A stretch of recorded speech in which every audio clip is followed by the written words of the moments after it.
Hello friends, कैसे हैं। आज मैं आपसे बात करने जा रही हूँ मरम्मत के बारे में, रिपेयरिंग। तो इससे कोई फ़र्क नहीं पड़ता कि कौन कब या कैसे करता है। आपके किस काम से, किस बात से, व्यवहार से किसी दूसरे को कितना फ़र्क पड़ता है, ये मायने रखता है।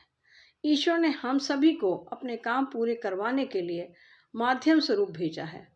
हम उसमें से कितना समय कर पाते हैं, कितना काम कर पाते हैं, ये हमारी सोच और ईमानदारी पर निर्भर करता है। अक्सर हम काम चोरी कर जाते हैं, बहाने बना देते हैं और सोचते हैं कि कौन देख रहा है, कौन सुन रहा है हमारी बातों को। अरे कोई नहीं सुनता, किसी को क्या पता लगता, वो व्यक्ति तो यहाँ पर है ही नहीं, तो किसी को कोई फर्क नहीं पड़ता। जबकि हमारे रूप में, हमारे मस्तिष्क में, हमारे कानों के रूप में, हमारी आंखों के रूप में ईश्वर हमें देख रहा है, हमें सुन रहा है और समझ रहा है। इसलिए हमें क्या करना है, अपना काम जारी रखना है। दूसरों के घाव भरने के लिए, मदद करने के लिए हमेशा जारी रखें। दूसरों के आंसू पोंछें, ना कि आंसुओं का कारण बने। दूसरों के घाव भरने की कोशिश करें, ना कि और घाव दें।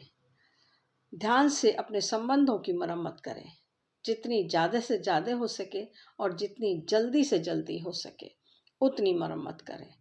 हम नहीं जानते कि परमेश्वर को हमारी कब और कितनी, किसके लिए, अपना काम पूरा करवाने के लिए ज़रूरत है। वो हमसे किसी असहाय की किस समय मदद करवाना चाहते हैं। ज़रा सोचिए, चिंतन करिए, और जिस दिन हम ये समझ जाएंगे, जिस पल हमें ये समझ में आ जाएगा, हमारी ये सुषुप्त आँखें खुल जाएंगी, वो पल कितना सुखद होगा, रोमांच से भरपूर होगा कि हमें ईश्वर ने चुना अपने काम करवाने के लिए। इस संबंध में मैं आपको एक कहानी सुनाने जा रही हूँ कि किस तरह से ईश्वर हमसे अपना काम करवाते हैं। तो कहानी कुछ इस प्रकार से है। एक व्यक्ति को उसकी नाव अपनी कुछ पुरानी लग रही थी, घिसी पिटी सी लग रही थी, बाकी लोगों के सामने उसको शर्म आती थी। तो उसने जितने भी पैसे थे उसके पास, उनसे एक पेंटर को बुलवाया और पेंट और ब्रश दे करके उससे कहा कि मेरी इस नाव को लाल चमकीले रंग से रंग दो। पेंटर ने जैसा मालिक ने कहा था उस तरह से लाल रंग से नाव को रंगना शुरू कर दिया। अब पेंटिंग करते करते उसे सुबह से शाम हो गई और ब्रश छोटा था, लेकिन तभी उसकी अचानक निगाह पड़ी, एक छोटा सा छेद था नाव में। वो घबरा गया और उसने चुपचाप उस छेद की मरम्मत कर दी और पेंटिंग पूरी करके मालिक को बताया कि देखिए, नाव मैंने पूरी पेंट कर दी है, और उनसे जो पेंट का पैसा था वो लेकर अपने घर चला गया। 2 दिन बाद ही वो मालिक जिसने अपनी नाव पेंट करवाई थी उसके पास आता है और एक चेक भेंट करता है, जो कि पेंटिंग के भुगतान से बहुत ज़्यादा था। पेंटर बहुत ही आश्चर्यचकित होता है, कहता है, अरे नाव की पेंट के लिए तो आपने मुझे पहले ही पैसे दे दिए, शायद आप भूल रहे हैं। तो वो मालिक कहता है कि नहीं नहीं, ये नाव पेंट करने के लिए पैसे नहीं हैं, तुमने जो नाव में छेद था उसकी मरम्मत की, उसके लिए ये मैं इनाम दे रहा हूँ।